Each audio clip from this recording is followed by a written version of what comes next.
Good afternoon, friends. This is episode 59 of the Make Saints podcast. I'm Drew Downs, and this one is called Dark Christmas. Now, we all know what Christmas is, right? It's the most wonderful time of the year, right? It's the most magical season. We talk about and extol its virtues everywhere.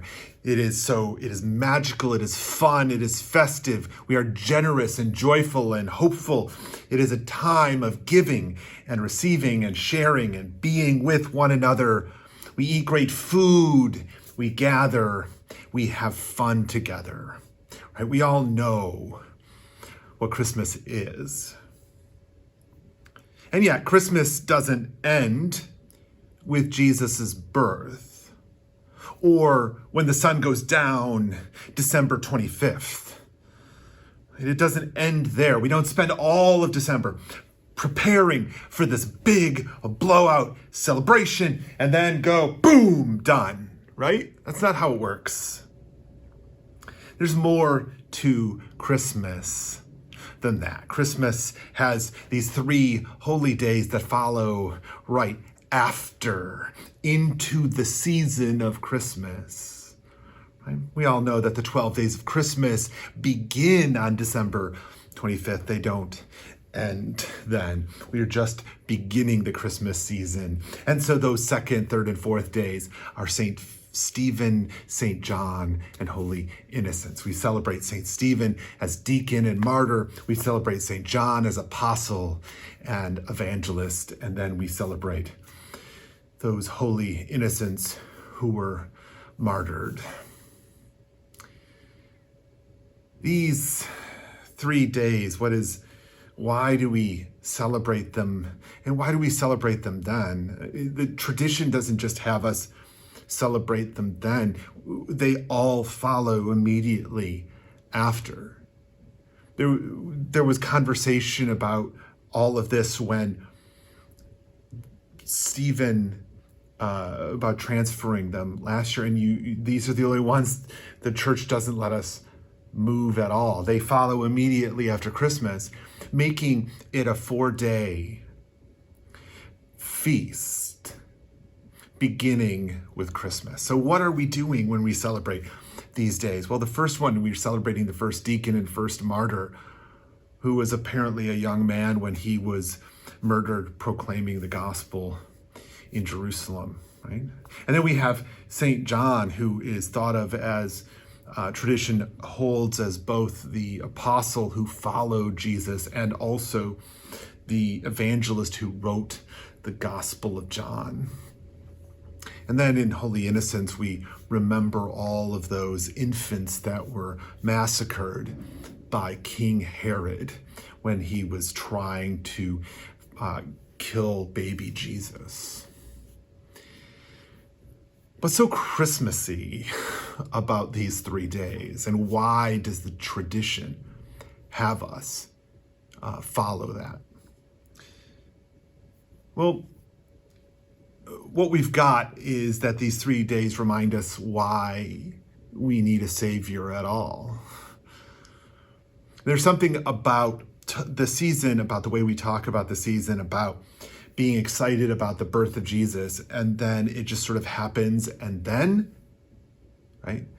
And we don't want to think about why. We don't want to think about the need for one. We don't want to talk about the dark stuff. And these holidays give us a chance to acknowledge the dark side of all of this, that there is need for it. This is one of the things about the Feast of St. Stephen that throughout history has had this sort of interesting character in which it's had lots of different pieces to it that I find very fascinating. But most especially is this idea of sacrifice, the sacrifice that he made, and then the recognition of our need to sacrifice. The 26th became known as Boxing Day, particularly because the royalty would box up their stuff from the great feast and start distributing it and recognizing the need, the acknowledgement of the need others. So it became a day known for service. Immediately following that day of consumption. And all of a sudden it's like, oh yeah, no, it's not just about me, it's about other people. And John gives us this awakening as well, this sort of awakening to the limits of who we are and the limits of our selfishness, and forces us into the innocence that we are required to give up.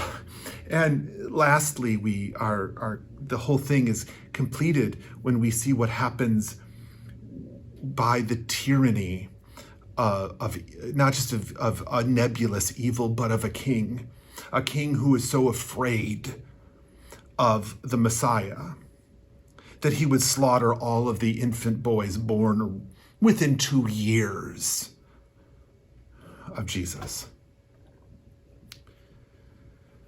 There's that the Holy Family would need to flee and be exiled for years until the tyrant dies.